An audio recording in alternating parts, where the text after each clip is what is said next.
ഇന്നലെ Christmas vacation start ചെയ്തു. ഞാനും അമ്മുവും കൂടെ എറണാകുളം വരെ ഒന്ന് പോവാമെന്ന് വിചാരിച്ചു.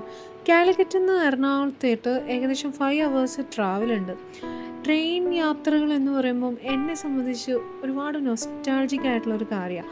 കാരണം അതെന്നെ കുട്ടിക്കാലത്തിലോട്ട് കൊണ്ടെത്തിക്കും. ഓരോ വെക്കേഷനും അച്ഛൻ്റെ വീട്ടിൽ പോവാലോ എന്ന് വിചാരിച്ച് ട്രെയിനിലാണ് യാത്ര ചെയ്യുന്നത്. ട്രെയിനിലെ വിൻഡോ സൈഡിലൊക്കെ ഇരുന്ന് ആം, യാത്ര ചെയ്യുമ്പോൾ ഒരുപാട് യാത്രകൾ പിന്നീട് നടത്തിയിട്ടുണ്ടെങ്കിലും ഒരിക്കലും മടുക്കില്ല എനിക്ക് ഈ ഒരു ട്രെയിൻ യാത്ര എന്ന് പറയുന്നത്. വന്ദേ ഭാരതിൽ ആക്ച്വലി എനിക്ക് പോകാനുള്ള ഒരു സാഹചര്യം ഞാനായിട്ട് ക്രിയേറ്റ് ചെയ്തില്ല എന്ന് വേണമെങ്കിൽ പറയാം. ഇനി പോവണം. അമ്മുവിന് ട്രെയിനിലിരുന്ന് നല്ലോണം ബോറടിക്കുന്നുണ്ട്. കാര്യം അവിടെയൊക്കെ ഒന്ന് പിടിച്ച് നിർത്തുന്നുണ്ട്. അതുകൊണ്ട് തന്നെ നല്ല സീനിക് ബ്യൂട്ടിയൊക്കെ കണ്ട് ഉച്ചയായപ്പോഴേക്കും ഷൊർണൂർ ഏകദേശം ഒരു 12:30 ഒക്കെ ആയപ്പോഴേക്കും ഷൊർണൂർ എത്തി.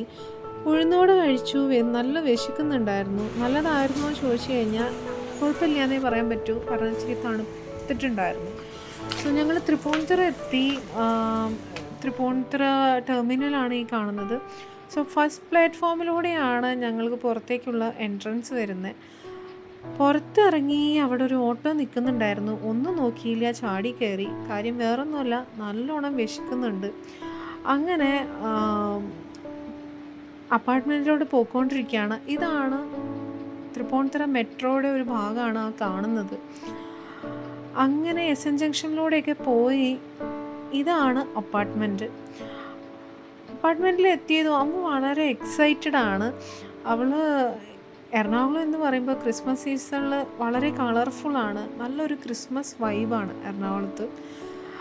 അമ്മ വളരെ ഹാപ്പിയാണ്. അവൾക്ക് ഇവിടെ അവളുടെ അച്ഛമ്മേനെയും അനിയനെയൊക്കെ കാണാം.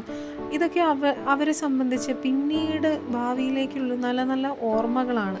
അവർക്ക് ഒരു ഫോർ എ ചേഞ്ച് വെക്കേഷന് നമ്മൾ ഇങ്ങനെയുള്ള കുഞ്ഞു കുഞ്ഞു കാര്യങ്ങളൊക്കെ അവർക്ക് സമ്മാനിക്കുമ്പോൾ അവരുടെ ഫ്യൂച്ചറിൽ അത് വളരെയധികം ഓർത്ത് വയ്ക്കാൻ ഇഷ്ടപ്പെടുന്ന കുറേ കാര്യങ്ങളായിട്ട് അവർക്കത് മാറും പിന്നീട്. അങ്ങനെ ഞങ്ങൾ ഫ്ലാറ്റിലെത്തി. ഡോറ് തുറന്നു. സോ ഇന്നത്തെ ഒരു ട്രെയിൻ ജേണി വളരെ ബ്യൂട്ടിഫുൾ ആയിരുന്നു. അതുകൊണ്ട് തന്നെ വീണ്ടും കാണും വരെ വണക്കം.